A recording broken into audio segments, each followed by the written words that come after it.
And now, News Channel 10's 24/7 local weather first alert forecast, sponsored by Generator Supercenter of Amarillo. Good Wednesday morning, everyone. Hopefully you're all doing well. Seeing a relatively mild start to the day. You can see some places, especially up towards the northeast, cool this morning. But here in Amarillo, we're starting out this morning above 50 degrees. We're seeing some breezy winds here to start the day. That's going to keep those temperatures nice and high. So we're going to see those temperatures dropping into the 50s here as we go throughout this morning. Some 40s in other parts of the area by 9 a.m., 60s by lunchtime. Overall temperatures today looking very similar to what we have been used to. One of our bigger changes today, unfortunately, will be the winds picking up and then maybe some partly cloudy skies as well. Daytime highs should be in the 70s, slightly cooler up towards the north, warmer down off towards the southeastern parts of the area. 40s and 50s, maybe a few 60s as you head on into this evening. Now, looking at those winds, they're generally out of the west-southwest. You're going to see right here as we go into this mid-morning period, 10 to 20 miles an hour. Winds will be worse in our southern counties.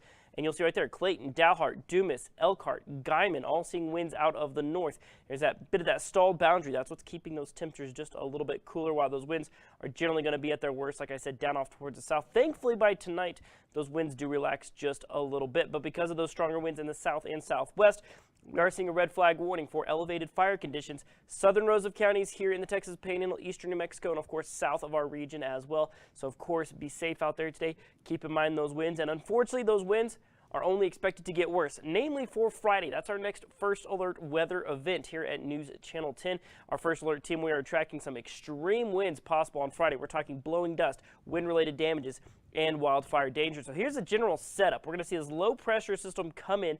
This is certainly expected to arrive early Friday morning into the midday hours. It's going to lead to some severe storms off towards the east. It's going to lead to snow up in the north, and then unfortunately for us, we're looking at some pretty strong winds. So let's take a look, kind of dive in at our specific area, because here's the thing, there's a couple of interesting things. So we have those west-southwesterly winds are going to be ripping through the area. The closer you are to the center of that low pressure system, the nastier those winds are going to be. So we're looking at 35 to 45 mile an hour winds, gusting upwards of 70 possible at times.